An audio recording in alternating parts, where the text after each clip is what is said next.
The Word of God. The Word of God is alive and powerful, sharper than any two-edged sword, piercing even to the dividing asunder of the soul and the spirit, and of the joints and the marrow, and is a critic of the thoughts and intents of the heart.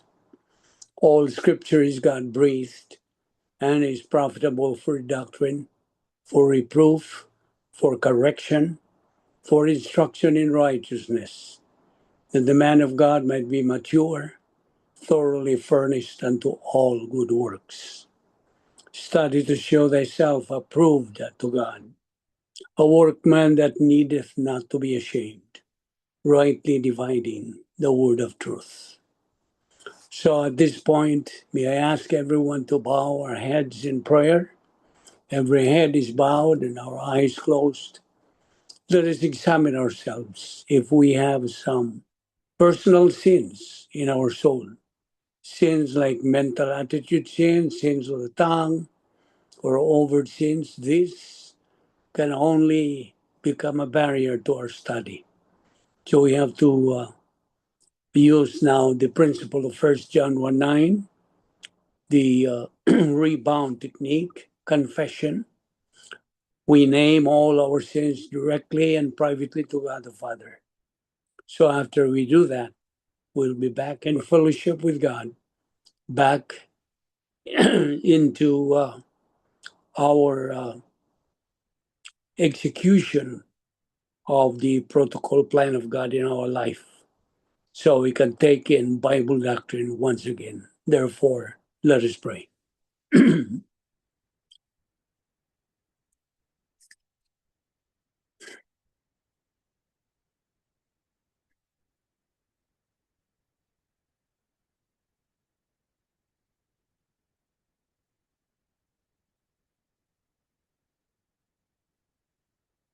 Let us pray. We thank you, Heavenly Father, for the privilege of this assembly worship today.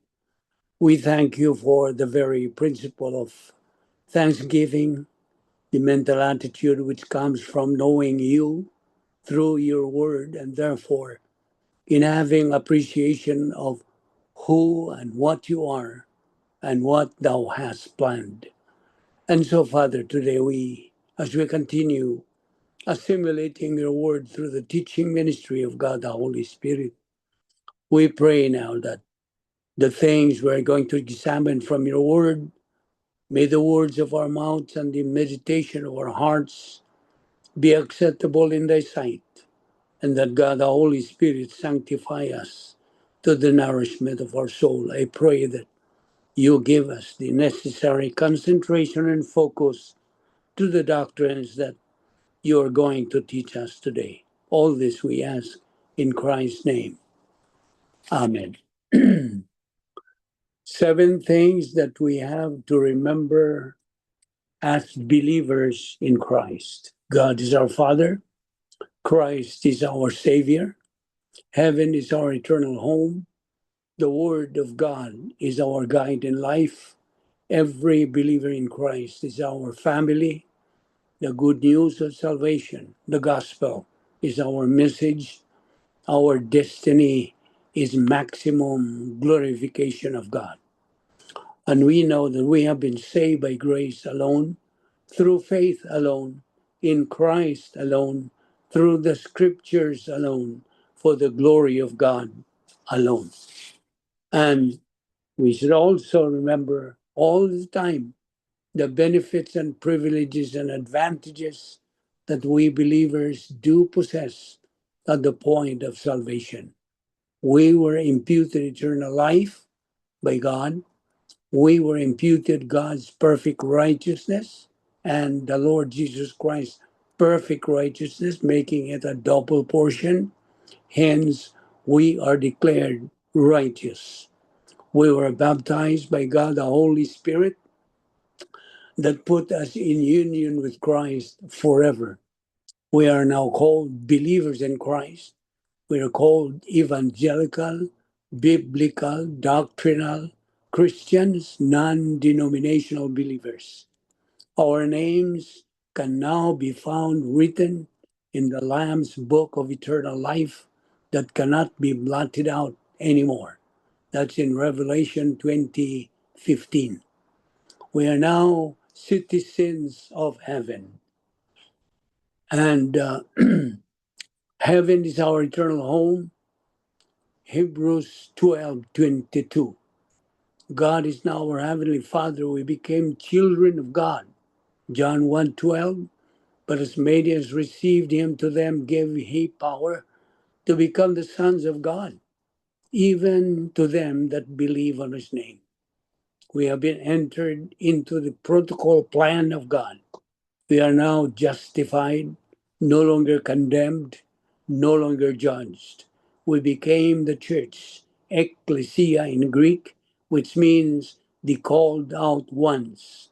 And as church, we belong to the mystical body of Christ on this earth. And once this body becomes complete, then God is going to rapture it, harpazoed, in the twinkling of an eye. 1 Corinthians 15:52. And we also became recipients of 39 irrevocable absolutes. We are sealed by God, the Holy Spirit. We are called saints. We are forgiven and cleansed of the unpardonable sin. And so, as members of the royal family of God, and as church age believers, we are members of an eternal spiritual aristocracy. By grace, we are united with Jesus Christ, the King of kings and Lord of lords, and adopted as heirs into the royal family of God. So all Christians share these exalted backgrounds, position, and privilege, even as they come from vastly different human backgrounds. By following God's protocol, the standards and procedures revealed in Scripture, we learn to think as royalty and to conduct ourselves with the grace and honor befitting our spiritual status. Now, so today is the first day of the week, Monday. So we have this Monday edition of our Zoom Bible study. First of all, this is addressed to unbelievers because the main thrust of our ministry is to address to unbelievers. So, who have ears to hear and hearts to believe in, their faith must be addressed to the object of salvation, who is the Lord Jesus Christ. First of all, we are living in the end times. The signs are all around us, and the Lord Jesus Christ is coming back to take all believers home during the rapture. You are not obligated to believe it, to this message. You are not obligated. But I am obligated to tell you that the Lord Jesus Christ is coming back. Revelation 22:12 says, "And behold, I come quickly, and my reward is with me, to give every man according as his work shall be." Now, listen, the rapture is real, and the time to be ready is not tomorrow, but now. Don't wait until it's too late, my friend. Jesus is the only way to salvation. Don't wait until it's too late, my friend. Again, Jesus is the only way to salvation. John 14:6. Believe in him today and be ready to meet him in the air. Now, to be saved, of course, you must admit you are a sinner, and so you need a Savior. Number two, believe that Jesus Christ died for your sins, was buried, and rose again. Jesus is the only way to eternal life. So turn to Him right now before it's too late. Believe on the Lord Jesus Christ and you will be saved. Acts 16:31. To be saved, the Bible teaches that a person must believe in Jesus Christ, specifically who He is and what He did. Here is the core biblical answer, stated simply and clearly. What must I believe about Jesus to be saved? Well, number one, Jesus is God. He is the Son of God and fully man. John 1 and 14. John 8:24. John 10:30. Unless you believe that I am He, you will die in your sins. That's in John 8:24. Number two, Jesus died for your sins. His death on the cross paid the full penalty for sin. Salvation is not earned by good works. Isaiah 53:5-6, 1 Corinthians 15:3, 1 Peter 2:24.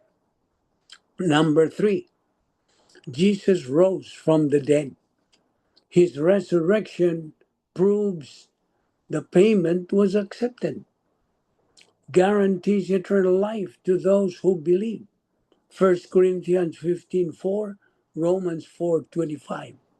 Number four, salvation is by faith alone, not by behavior, repentance from sin, or commitment to reform. Faith means trusting Christ alone for eternal life. Ephesians 2:8-9, Romans 4:5. And Romans 4:5 says, to the one who does not work, but believes in him who justifies the ungodly, his faith is credited as righteousness.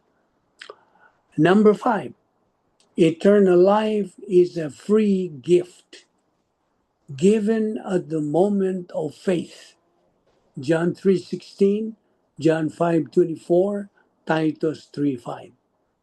Now, what is not required for salvation? Listen, these are not required to be saved. Number one, water baptism. Number two, turning from all sins. Number three, asking Jesus into your heart. Phrase not found in Scripture. You cannot find that in Scripture that you have to invite Christ into your heart. And then making Jesus Lord of your life as a condition. These are things that are not required for salvation. Perseverance or works to prove salvation. Listen, God or good works follow salvation. Did you hear it? Did you hear it right? Good works follow salvation, but never cause it. Ephesians 2:10. You have to note this. The object of faith is only the Lord Jesus Christ for salvation. Salvation depends entirely on the object of faith, not the amount or sincerity of faith. Faith, is non meritorious, it contributes nothing. Christ does all the work. Now,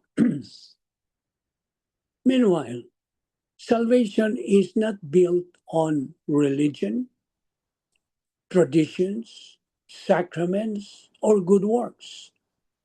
It is rooted completely in the finished work of the Lord Jesus Christ, his death on the cross, his burial, and his powerful resurrection. His perfect, precious, and holy blood was shed once and for all, fully cleansing and forgiving the sins of all who believe. Nothing can be added to what he has already completed. Nothing. The rapture, okay, back to the rapture, is not for those who trust in themselves, but for those who place their faith alone in Christ alone.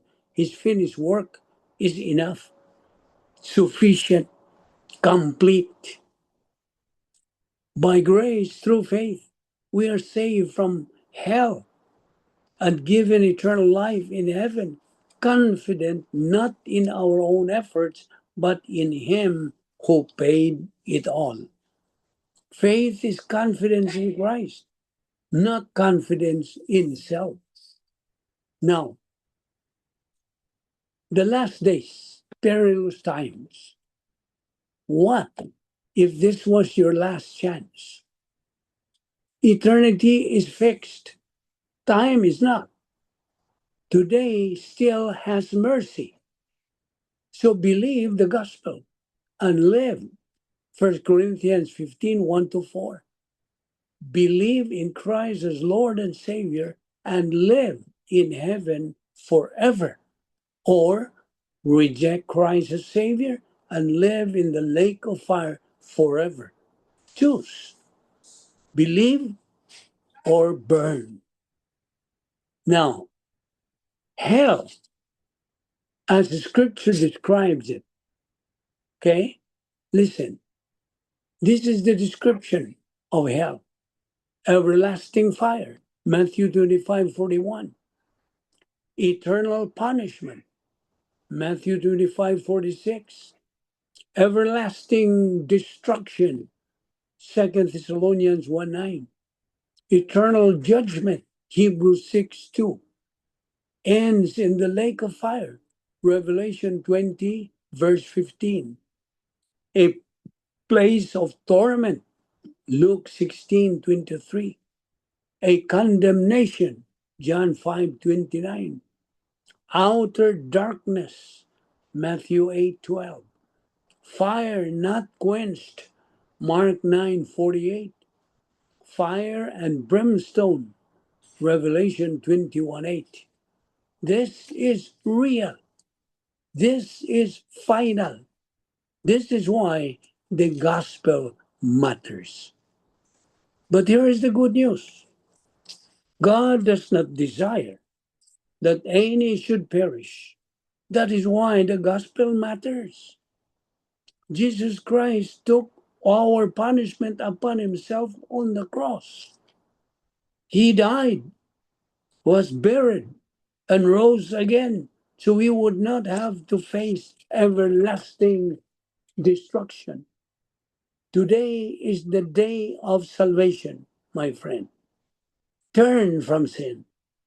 Believe in the Lord Jesus Christ, and you will be saved. Flee from the wrath to come. The same Bible that warns of hell also promises, believe in the Lord Jesus Christ and thou shalt be saved. Remember, hell is real, but so is salvation. So choose Christ. Now, here is a question that's very common. Are all people children of God? No, not all. Only those who believed in Jesus Christ are children of God because of John 1:12. But as many as received him, to them gave he power to become the sons of God, even to them that believe on his name. Well, it is true that all people were created by God. But why did God create people? You know the answer? For his own glory. He created them out of his choice. But something very bad happened in the Garden of Eden. Our original parents, Adam and Eve, disobeyed God's mandate of eating the forbidden fruit of the tree of the knowledge of good and evil, resulting to their total separation from God. So God provided a plan of salvation by sending his only begotten Son to the world to purchase man's sin debt by dying on the cross. Those who believe in his finished work of salvation will be reconciled to God. Those who believe only the finished work of Christ, the finished work of salvation, will be reconciled back to God and be saved. Those who reject will be judged by sending them to the lake of fire. So again, believe or burn. Now, when it comes to sharing the gospel, never worry about who will be offended if you speak the truth. Instead, you should worry who will be misled, deceived, or destroyed if you don't. Now, here's a point of doctrine. For you, unbeliever, once you have been judged by God Almighty, there is no second chances, no turning back. When you were alive, you had your chances, thousands of chances to repent and ask for forgiveness from others and to God. So don't wait until your life is over. Now is the day of salvation. 2 Corinthians 6:2. Behold, now is the day or the favorable time. Behold, now is the day of salvation. Now, talking about hell, more about hell. Hell is real. This awakening time is running out. The word of God declares in Hebrews 9:27, it is appointed unto men once to die, and after this, the judgment. The grave is not the end. It is but a doorway. The real loss is not physical death, but dying without Christ. Time is a gift, but it is also limited. When time ends, eternity begins. There will be no second chance beyond the grave. What you believed about Jesus Christ in this life will echo forever in the next. The scripture says in John 3:36, he that believeth on the Son hath everlasting life, and he that hath not the Son shall not see life, but the wrath of God abides on him. The greatest question is not about wealth, success, or reputation, or popularity. The greatest question is this: what did you do with Christ? Did you reject him, ignored him, or received him? In Acts 16:31 again, the answer is plain. Believe on the Lord Jesus Christ, and you will be saved. Friend, the cemetery reminds us that life is short. The flames of judgment remind us that eternity is real. But the cross reminds us that mercy is available. Today, therefore, is the day of salvation. Choose Christ while time remains, for what you decide about him now will matter forever. Now, okay, talking about being a Christian. What makes you a Christian? I'm asking you.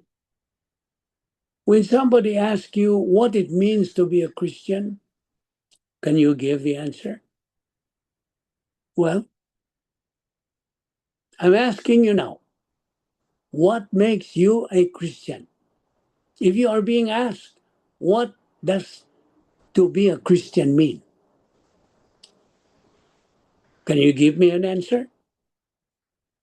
What is to be a Christian? It's a lifestyle. Lifestyle? To be a Christian means Jesus Christ is your life. You see? That's the simplest answer you can give. If somebody asks you how to be a Christian or what it means to be a Christian, the simplest answer is Jesus Christ is my life. I am His and He is mine. He lives in me, I live in Him. We are joined together in a union that began in the mind of God in eternity past, before anything was ever created, and will consummate in eternal glory in the world to come when I will be united with my Savior in perfection, and I will be made as much like Him as a glorified human can be like Him forever. Did you know that once we leave this world and be with God forever, we'll be like Him? We will be like our Lord Jesus Christ with His glorified human, and that is forever. Believe in that. And so further you explain to the one asking, my Christianity is simply defined as being in Christ and having in Christ in me. He lives in me. God the Father, God the Son, and God the Holy Spirit, the whole Trinity, they are in me because they are one. They are indivisible. They live in me and I in them. So that is how simple your answer should be to those who want to know the truth. And so you are telling the truth from the Word of God. The Holy Spirit is the one that enlivens your human spirit. Your human spirit now is reactivated, not deactivated, reactivated, enlivened, awakened. That's why you are alive, because of that. The Holy Spirit indwells every believer's body.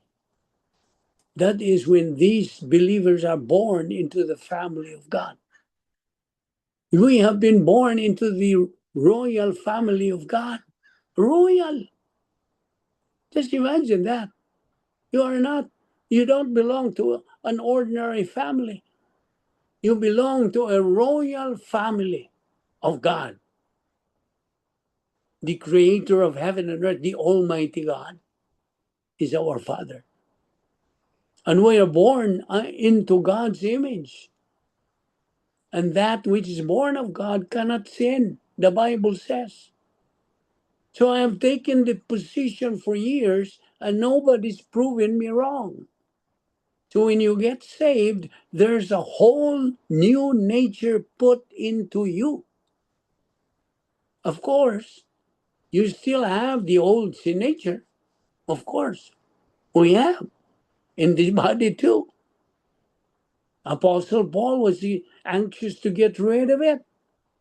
He even wrote, "Oh, wretched man that I am.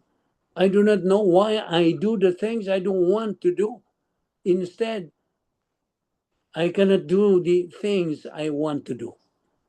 Well, I repeat, he said himself, "Oh, wretched man that I am. I do not know why I do the things I don't want to do. Instead, I cannot do the things I want to do." You know what it means? That is the conflict taking place inside of us, believers.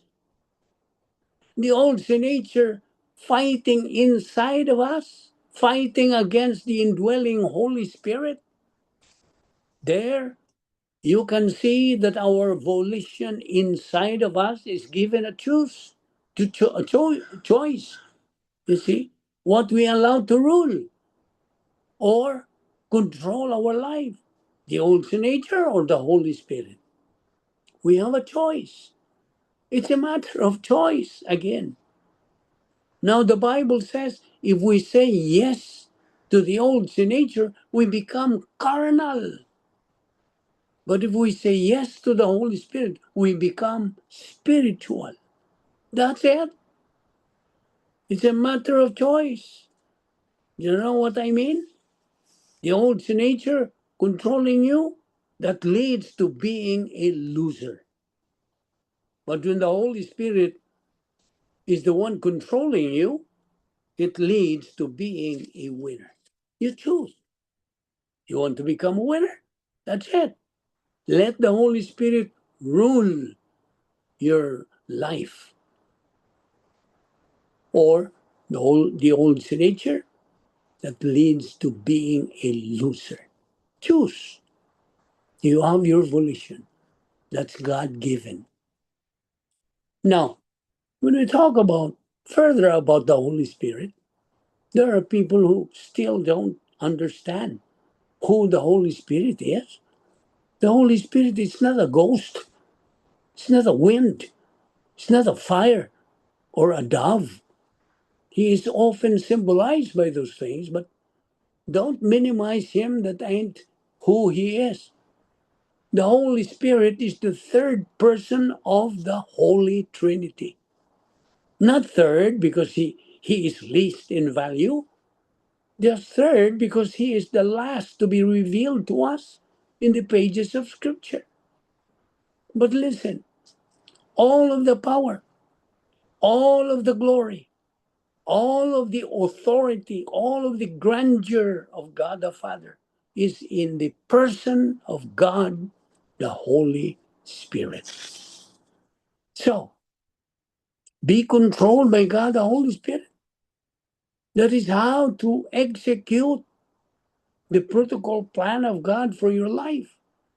Without it, it's useless. You are hopeless. That is the situation or condition of a believer who is carnal and out of line, meaning he is not residing in the power sphere of God. God has already prepared for us a residence here on earth. That is the most fantastic place to be, because that is the place where you have all the possibilities to become a winner. Now, let's go to religion. The falsity, the false doctrines of religion. Let's talk about the Pope. The Pope is not your father. He's not holy. He's not infallible. Not God. Not God's representative. Not a savior. Not sinless. Not to be worshipped. You see? If you're doing all these things, then you are worshiping in your religion. Now, and so let's look at your soul being a believer. Okay?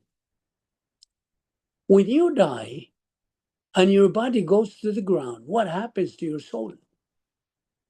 It continues.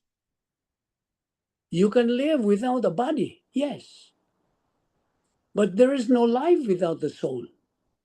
Therefore, the soul is the part of you that lasts forever. Now, one day God will raise your body from the dead. But what that means is to be a healthy man.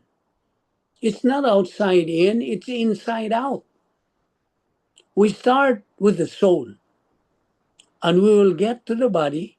Both matter to the Lord. But too many men are only focused on the body, strength, appearance, and they're not worried about the soul. So the question regarding your soul is this: how much do you think about your soul. How is your soul? Are you doing it? Are you tending to caring for your soul? And you know what is the food for your soul? The Word of God. Divine viewpoint. That's what we are focusing on. We're fixing our mind on those things because they belong to the things above. Because God's Word mandates every believer, don't lay up treasures on earth.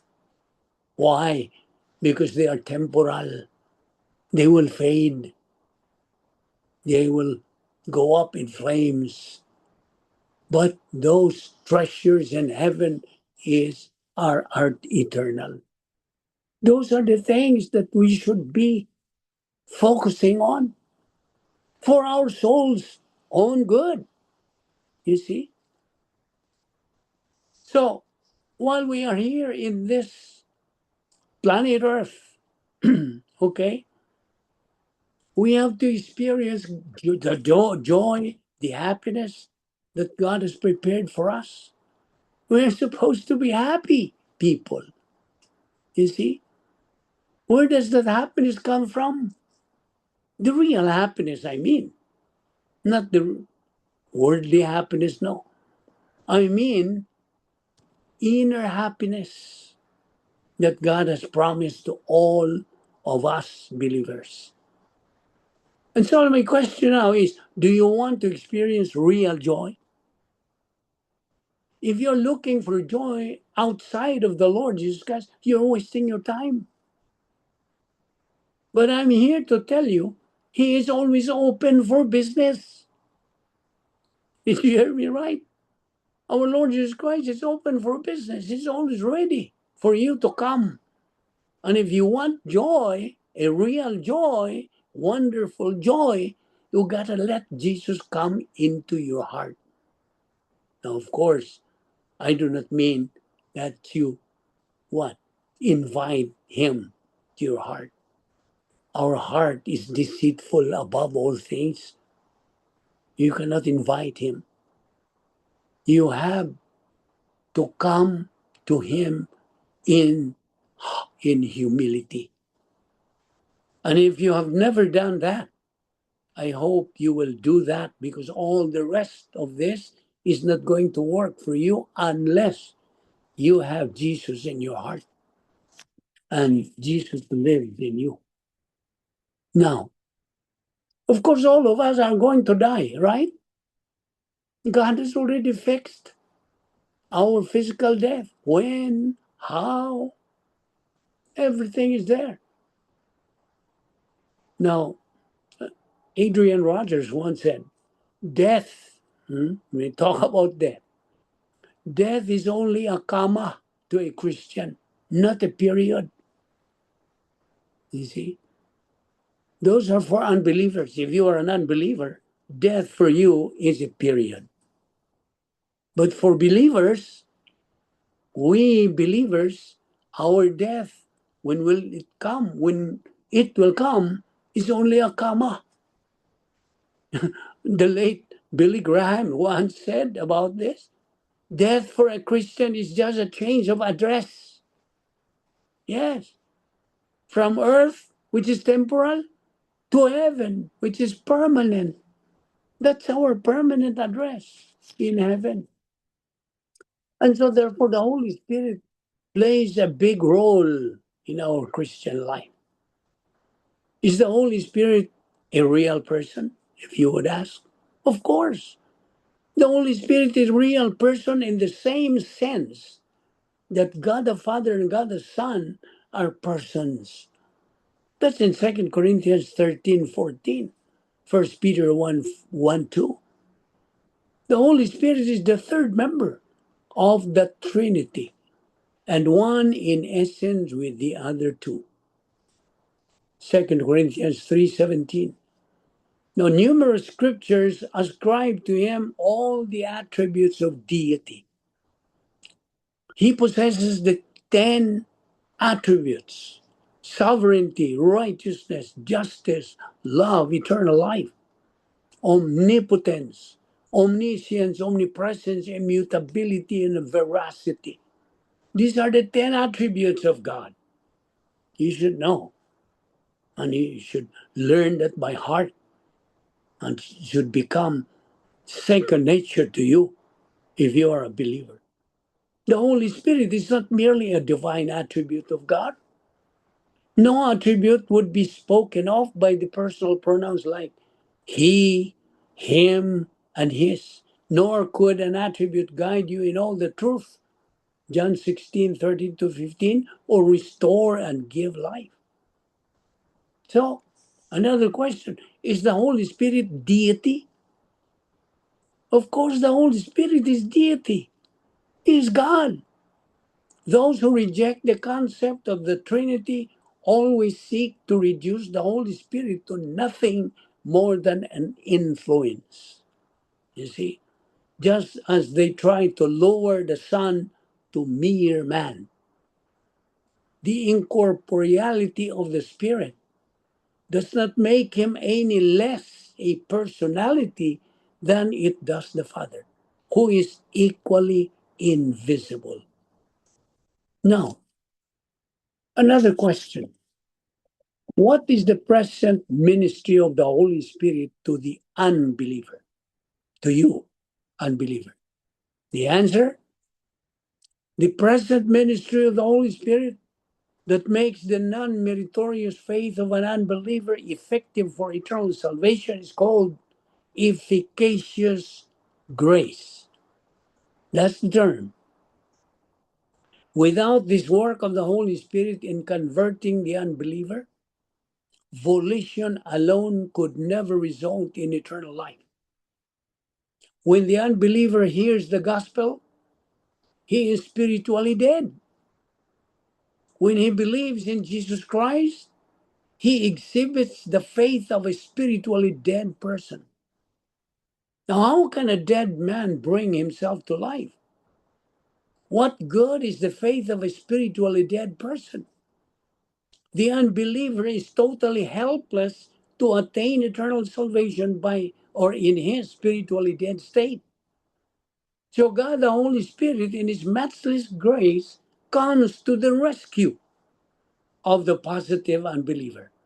First, he makes the gospel perspicuous, lucid, clear. Then he makes faith in Christ effectual by providing the divine power to produce the intended result and purpose, which is what? Salvation. You see, that's how important the ministry of the Holy Spirit to the unbeliever is. Now, let's shift our topic on God's avowed enemy. Satan, God's avowed enemy, knows Scripture better than you. Did you hear me? He is better than you, knowing the Scripture. You don't beat him by quoting Scripture at him. You beat him by obeying it. And that's where power is. See? That's why God's word says, be ye not only hearers of my word, but be ye doers of my word. Satan may know the scriptures, but knowledge alone has never been power. Yes, even the enemy can quote verses, twist words, and use truth out of context. The real victory is not in how many verses you can memorize or recite, it is how deeply you live them. The word of God is not a weapon because it is spoken loudly. It becomes powerful when it is obeyed faithfully. Obedience is what silences temptation. You know that? Obedience is what breaks chains. Obedience is what brings light into darkness. You see how important obedience is? Obedience is what brings light into darkness. And you don't defeat the enemy by arguing theology. You don't defeat him by walking in holiness, by choosing purity when no one is watching, by choosing humility when pride whispers your name, by choosing faith when fear surrounds you. No. The devil knows the scripture, but he does not obey it. That's the difference. Power is not in quoting the word. Power is in living the word. Power is in surrender. Power is in Christ. Power is in obedience. So when you obey God, heaven backs you up. Heaven backs you up. When you stand on truth and walk in it daily, darkness has no authority over you. So don't just read the Bible. Let the Bible read you. Let it change you. Let it shape you. Let it lead you. Because true spiritual authority is not in what you say, it is in how you live it. Live with it. Now, we're talking about salvation, the gospel. If there is a true gospel, there's also a false gospel, right? What is a false gospel? Well, a false gospel is any message that adds to, subtracts from, or replaces the finished work of Jesus Christ on the cross. You see, Galatians 1:8 says, but even if we or an angel from heaven should preach a gospel other than the one we preach to you, let them be under God's curse. Now, the core truth of the true gospel, the baseline. Before identifying error, we must know truth. That's right. Because salvation is by grace alone, through faith alone, in Christ alone, based on his finished work, apart from human merit or works. That's why he cried out in John 19:30, Tetelestai, meaning it is finished. His work of salvation is finished. For by grace you have been saved through faith, not by works, lest any man should boast. Ephesians 2:8-9. So anything that violates this is false doctrine. Now, okay, for you, new believers, if you just got saved, my question now is, after salvation, what? You might ask that. What am I going to do after I got saved?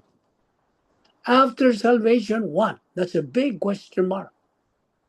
So, God's word, 2 Peter 3:18, mandates you as a new believer to grow in grace and in the knowledge of our Lord and Savior Jesus Christ. How?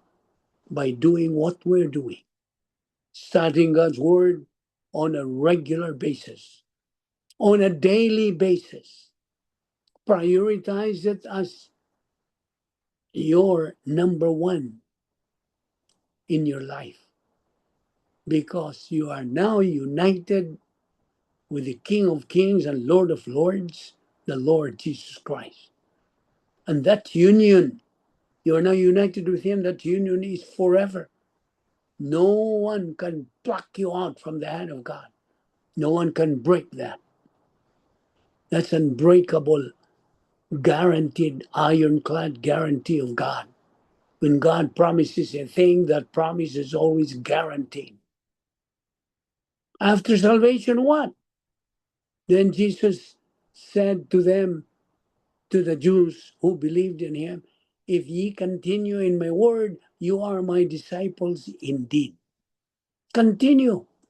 You see, the word continue means remain, abide, to be consistent. Be consistent and persistent in growing in grace and in the knowledge of our Lord and Savior Jesus Christ. Assimilate divine viewpoint and let it circulate in the stream of your consciousness after it is being metabolized by God the Holy Spirit. So, truth is what you are now focused on. The truth, biblical truth. Be ye not only hearers of the word, but be ye doers of the word. God mandates every believer. And so you shall know the truth, and the truth shall make you free. You have been in bondage because of your sin before you got saved. Now you have been delivered from the wrath to come. You are now justified, no longer judged. And so, once a believer stops to continue in his word, he's going to lose momentum in his spiritual life. See, focus your attention on your spiritual momentum. The spiritual momentum can only be maintained, okay, by your consistent and persistent intake of the Word of God, daily assimilation of the Word of God. That once you stop, you discontinue in your spiritual momentum, you're going to lose momentum in your spiritual life. Thus, you become the following: confused, mixed up, emotional, paranoid, miserable, disoriented to life. You experience adversity, demotion, failure. You are just a product of your decision. You discontinued, you see? And so for you, unbeliever, James 4:14 says, you do not know what your life will be tomorrow. You are just a vapor that appears for a little while and then vanishes away. You see how fragile life is? See? Now, may I repeat this point of doctrine? J.C. Ryle once said, the devil lies well because he knows the truth well. Therefore, you better know the truth well so you can discern the lie. You see? You remember the three questions you should ask yourself in order not to be deceived by Satan's lie? What do I believe? Why do I believe it? Where is it found in the Bible? These are the three questions that you should ask yourself. So, as you continue in your spiritual momentum, daily assimilation of Bible doctrine, and then you follow the motto or slogan of our ministry, Operation SLBA: study, learn, believe, and apply the Word of God. Because this is the process of being able to execute the protocol plan of God for our life and become by living by faith and living using the Word of God in our daily life, applying the Word of God to experiences in life. Therefore, that's the process to live a life of godliness. So, my next question, therefore, is this: for you, fellow believer, are you living a life of godliness? Godliness is not sending or sounding, I mean, it's not sounding spiritual or having a sweet personality. No. Godliness is what you think. That's godliness. Are you saved by faith alone in Christ alone? Are you operating in the power of the Holy Spirit? Ephesians 5:18 says, and do not get drunk with wine, for that is dissipation, but be filled with the Spirit. So another question, are you determined to follow to God's mandates? Hebrews 12:11, all discipline for the moment seems not to be joyful, but sorrowful. Yet to those who have been trained by it, afterwards it yields the peaceful fruit of righteousness. So my question again is, are you consistently studying God's Word under a well-qualified pastor? You should look for a qualified pastor. Because 2 Timothy 2:15, as we usually verbalize before our Bible study to show thyself approved unto God, a workman that needeth not to be ashamed, rightly dividing the word of truth. Are you living for the Lord Jesus Christ and not for yourself? Philippians 2:5 says, have this attitude in yourselves, which was also in Christ Jesus. Are you representing the Lord Jesus to others? Are you? Are you setting good example? Galatians 2:20, I have been crucified with Christ, and it is no longer I who live, but Christ lives in me. And the life which I now live in the flesh, I live by faith in the Son of God, who loved me and gave himself up for me. Next question, are you obedient to the plan of God for your life? 1 Timothy 4:7. On the other hand, discipline yourself for the purpose of godliness. You see, we're talking about godliness. So many people out there don't know. No, you don't have any idea what godliness means. Godliness is what we are doing, the process of reaching that point in our Christian life. You see, without studying God's word, you won't be able to distinguish which is which. You see, in other words, you lack that sense of discernment. You are not able to distinguish between human good and divine good. You see, human good, as we said, it's part of religion. Religious people do that. You see, we are not focusing our mind to be religious, not religious, but spiritual. It's a big difference. As believers, our aim, our objective is to be spiritual, not religious. That is the focus of unbelievers, of religious people. They become religious, you see, but not spiritual.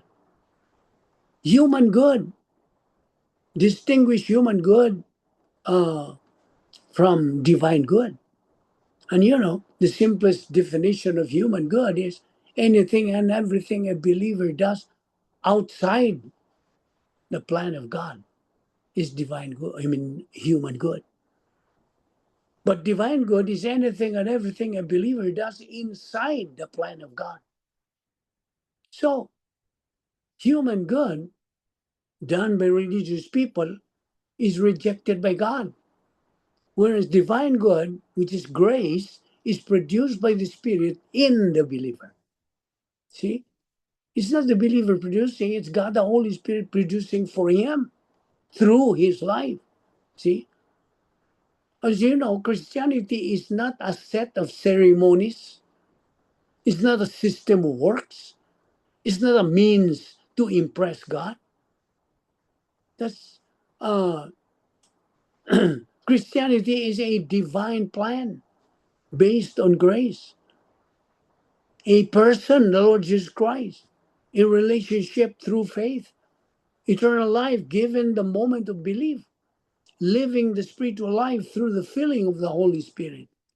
Religion is Satan's strategy, while Christianity is God's solution. So, God wants you to live an abundant life. Well, discussed this one time, but it's important, but important to repeat discussing this. That when our Lord Jesus Christ talked about abundant life, he talked it in John chapter 10, verse 10. The thief cometh not, but for to steal, and to kill, and to destroy. I am come that they might have life, and that they might have it more abundantly. That's what he said in John 10:10. He meant a life that is full of joy, full of strength and meaning, a life that transcends mere existence and is characterized by a deep relationship with God and a sense of purpose. The phrase abundant life comes from John 10:10, and repeat, where Jesus says, I came that they may have life and have it to the full. Now we will discuss more on this tomorrow, as it is already time for us to disperse. And so at this point, I'm asking if you have any question whatsoever, which has something to do with what we have taken up today. Any question? No question? I hope that's clear enough for you. That's why you have no question. Okay? So we will end here by bowing our heads and closing our eyes to close our session today. Let us pray. We thank you, Heavenly Father, for the grace opportunity of fellowshipping in your word today and learning, especially the doctrine that we just took up today. May God, the Holy Spirit, motivate and challenge us to continue taking in your word, feeding our soul with your word until we reach the capacity stage, which is the pleroma stage. Thus become winners in this present life. We pray that you will guide us as we depart from this place. Bring us here tomorrow once again so we can continue taking in your word. This is the most important time of the day to commune with you and your word. Thank you for this ministry. May you use it in a powerful way and give us the motivation and challenge all the time so we can continue functioning in your protocol plan that you have prepared for our life. All this we ask in Christ's name. Amen. Thank you, Rumbek. Thank you, Lolo Vic. Thank you. Thank you, Lolo Vic. Basta John. Okay. Okay lang. Hindi pa ko trabaho. Okay. Sige, bye. Sige, bye. Bye, bye. Okay, see you tomorrow. Thank you. Thank you, bye-bye. Okay. Ayaw mo. Bye.